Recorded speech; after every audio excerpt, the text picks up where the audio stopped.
Greetings, my name is 𝗧𝗜𝗦𝗜𝗓𝗏. I'm the Process Optimization Specialist for Lakeside Process Controls and Emerson Impact Partner.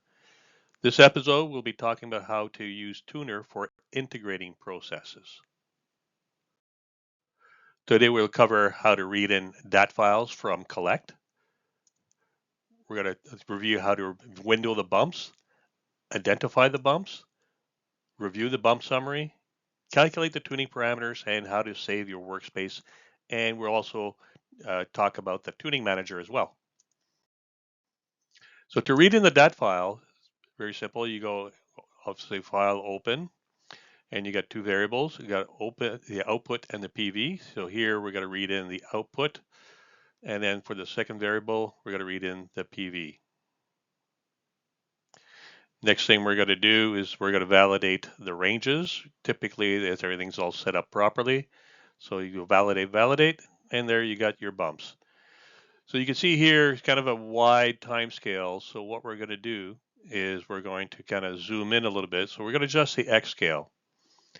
And so we set that to manual. You don't have to do that sometimes if you got a good time scale. So here we're going to set the origin to about 9,500. And then we're going to set the span to probably close to 1,000. And that's probably a little too narrow. So what we're going to do, maybe expand the span to maybe 2,000. And that's good there. So we could do that. Next thing we're going to do, go to bump. So you can see here, you're working your way down the menu. So bump window, first of all, and you can see a box appears. You adjust the box to encompass the process dynamics. When you click on the next box, it keeps the same size as the previous box, and it's okay if it overlaps. That's not an issue. Here it's a little too wide, so we're going to narrow it down. And then we're going to do the last one here. That looks good. And one more. Maybe expand it a little bit. And then we're done. So to identify the bumps, you work your way down the second part, identify. Here you can see you're zoomed in to where your windows are. Next thing we got to do, make sure we have a process selected as integrator. And you click anywhere, you can see where now you got these little squares. I call them little nubs, and you adjust them to fit the data curve as best as you can.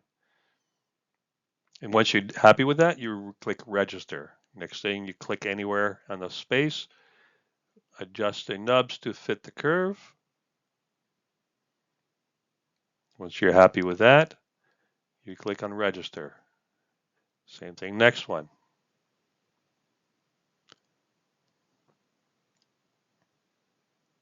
So you adjust them there. Probably bring that one a little lower. Right there. You're all happy. You can see as you move the nubs around, those numbers at the bottom, KP and TD, will change. That one's a little bit less evident. So we adjust it a little bit here. And then you hit register. So every time you register, you're recording the results. Same thing there. We're going to move that one there a little bit. Once we're happy with that, click on register. And then obviously when you're done, it goes back to the first one.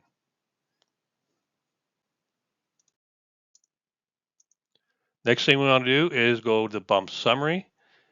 So we're working our way down the menu. So here is a summary of all the bumps. And here you look for all the results and make sure you're trying to see if you have consistent results. And you can see this one here, kind of a little bit off. If you choose, you can discard it and it will not be included in the calculation of the process dynamics. Here it's warning you, hey, dummy, you don't have a lot of bumps, so it's better to have more bumps.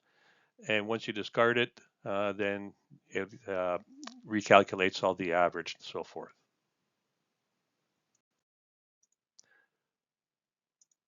So next thing we want to do is tune. So go to tuning parameters.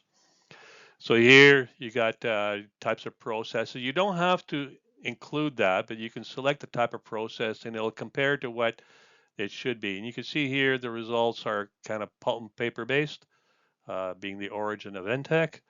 You click OK.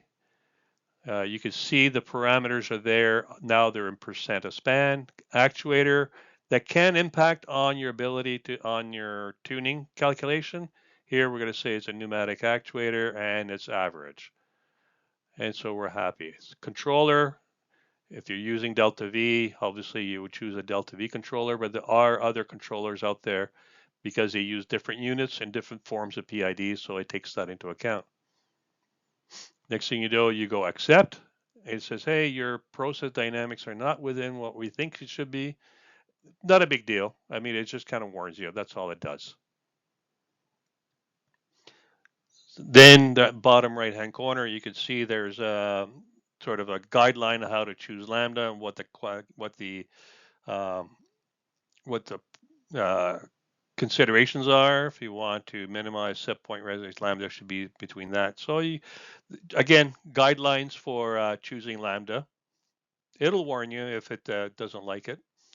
Here I'm going to choose a lambda of around 300 seconds. Calculate settings. And there you go. So now I calculate your proportional gain and your integral in seconds per repeat. There we're done.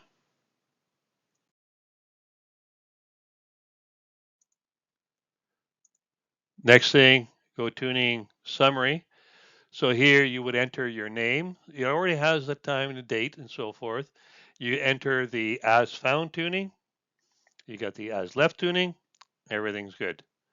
Next thing you could do is go save your workspace. So save all that information and you save it in wherever folder you want to. There it's going to ask you, okay, so now we want to create a record. And what it does, it actually creates a database record. So now you have a record of all the loops you've tuned and how often. So there you go. You've tuned that on that particular date and you can review that. So I hope you found that entertaining. The next video will be talking about analyze. It's a very, very powerful tool to analyze, to do some time series analysis on your data. Thank you very much.